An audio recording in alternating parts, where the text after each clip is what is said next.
Ladies and gentlemen, boys and girls, children of all ages, welcome to the channel. It's your boy World of Wrestling here today to discuss about UFC 301 best picks for the UFC 301 card for this coming Saturday. It's pretty decent sized pay-per-view with some pretty damn good fights here and there. I have three locks that I am certain are going to close.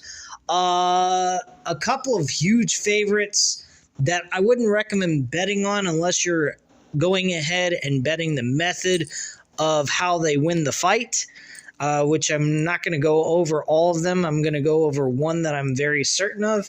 I will go ahead and do that right now as we speak. Michael Pereira is one of the heavy favorites who's a minus 650 on Hard Rock Bets. I don't know what he's like on DraftKings, FanDuel, BetMGM, and all those other sports books. But on this, it's minus 650 on Hard Rock Bets. And I believe the best path of success and chances of you winning would be by knockout by Michael Pereira. Against his opponent, he's not exactly that great.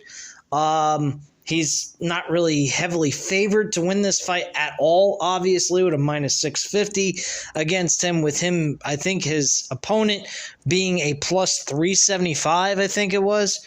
To be exact, I'd have to go back, but I'm not going to.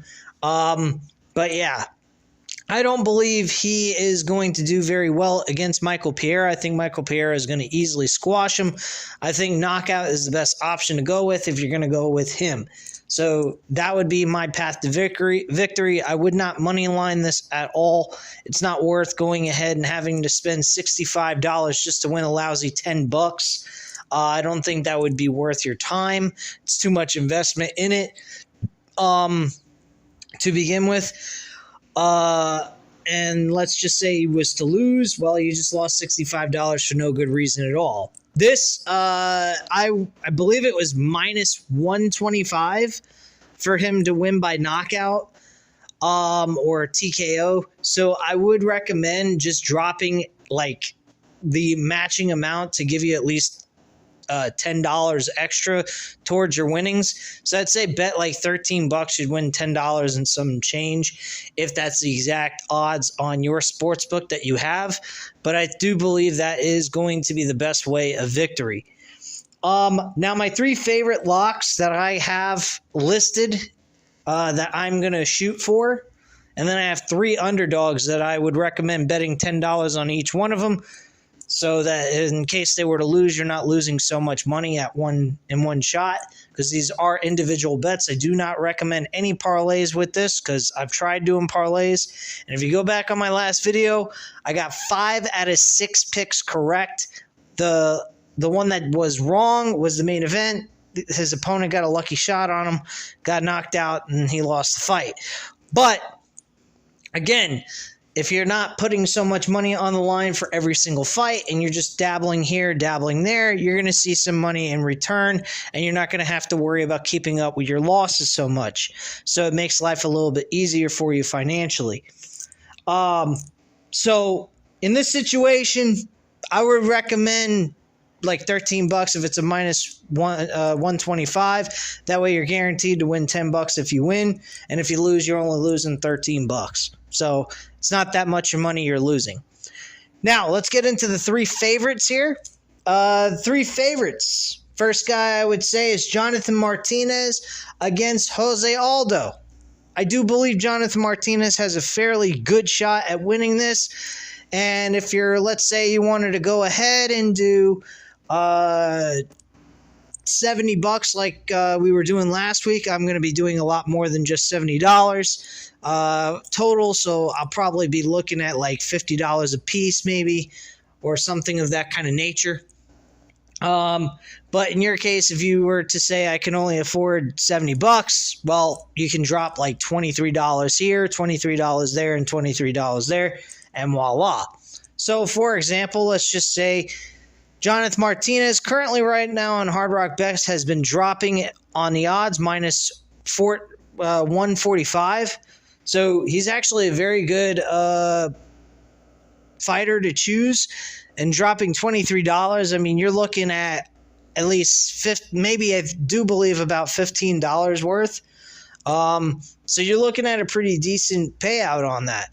So I would definitely bet on him, and he's a low amount of money to dish out, and you still get $10+ extra to the good besides the $23 that you'd put into it.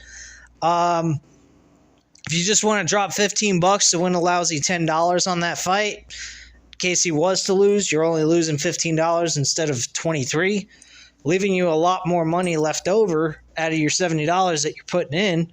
So Jonathan Martinez, I'd definitely say he would be a guy I would go after. He's a very low favorite, but he's a favorite nonetheless, and I do believe he's going to beat Jose Aldo. I don't think Jose Aldo has got the same ability he used to have, but we'll see what happens because his leg kicks are not in his repertoire anymore. He's not throwing the leg kicks like he used to when he was the featherweight champion in UFC. So I do believe he's going to end up losing this fight. I think Jonathan Martinez is going to have too much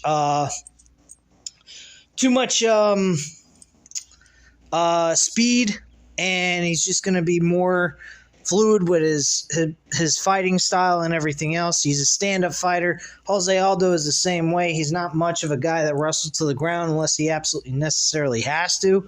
So I would say Jonathan Martinez has got a fair shot at winning this, and he's only a -145. He might be different in other sports books, and if that's the case, I don't think it's going to be that much different. I'd say -155 in other sports books possibly, but that's about it. Next person I think is going to be a solid pick to choose from is Diane Barboza. Barboza is 6-2. Her opponent is 5-0 with a one draw, and she's pretty good. From what I've heard from a lot of people agree that Barboza is a good fighter to choose in your groups of guys that you would want, or gals that you want to bet on to win their fights. I think she is definitely one of them that has a good chance of closing and walking away with a W for you. The last favorite that I have, he's a -260. No, yeah, Diane Barboza is -230.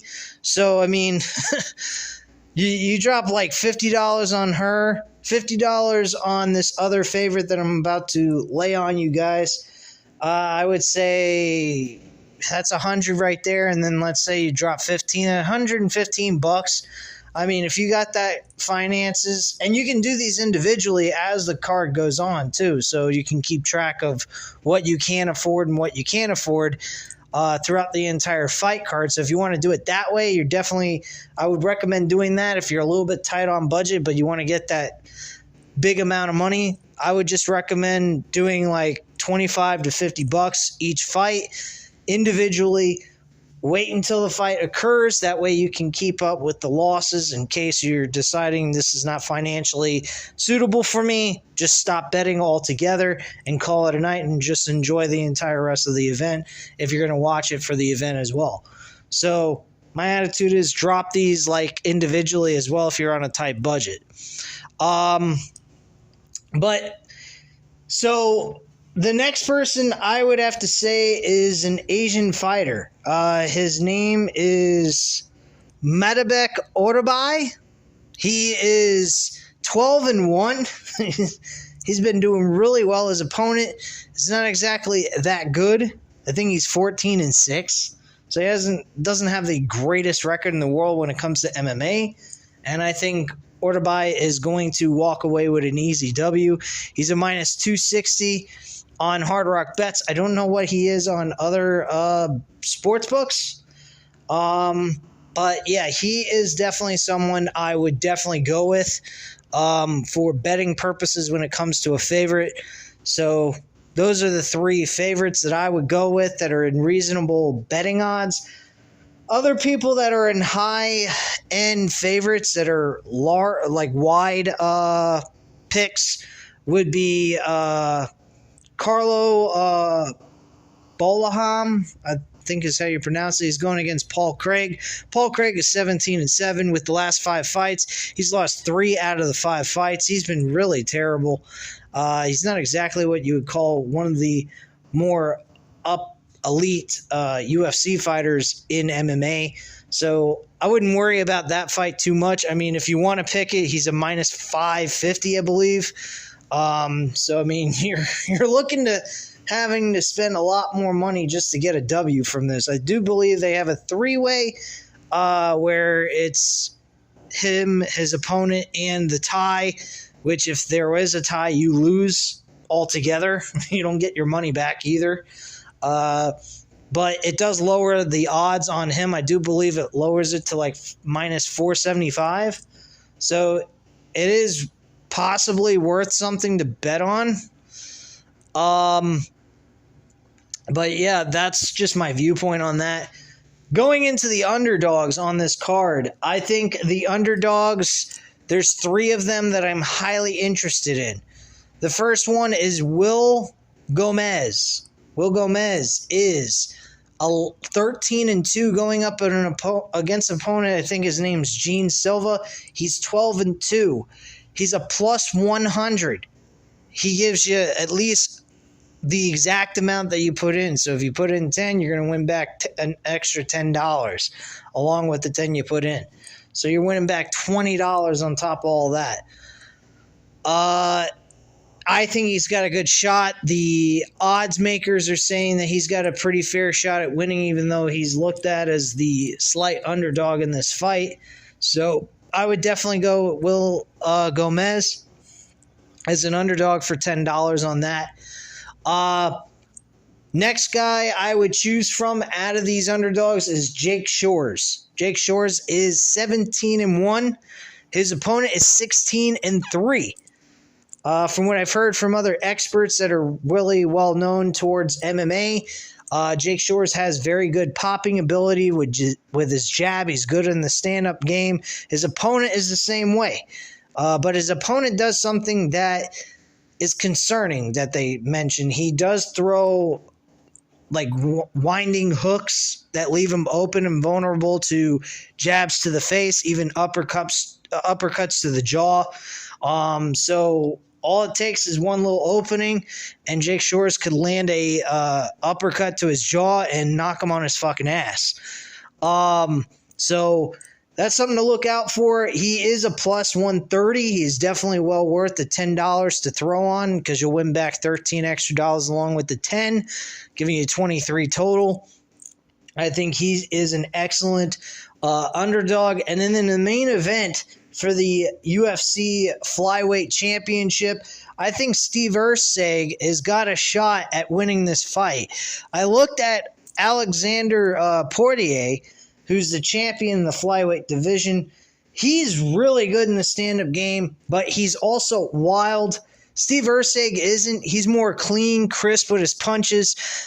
He throws straight punches. He does not throw wild punches, leaving himself open and being vulnerable to shots to the face and so forth. So I honestly think Steve Erceg has got a shot at winning this fight. If you look at the UFC flyweight division when it comes to the championship title defenses, they don't really do a great job holding the title for very long. The title seems to flip-flop among fighters, and it's anything goes. I mean, like anyone could really win the fight.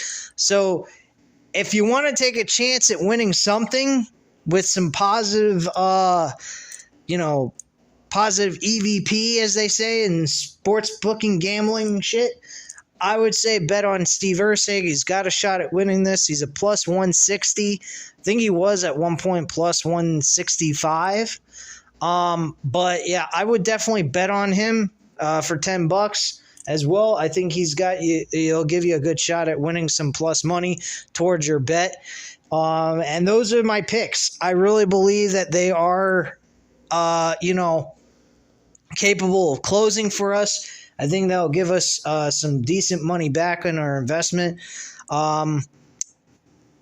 The underdogs, don't get crazy with it. Just saying, because I don't know if they're going to win all 3 of them. If they do, that's great.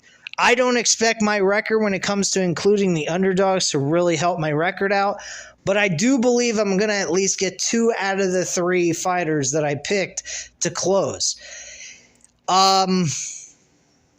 But personally, if you told me pick one of the fighters that I would go for that I feel most confident out of my favorites to win, it would be Underdogs, the Japanese fighter.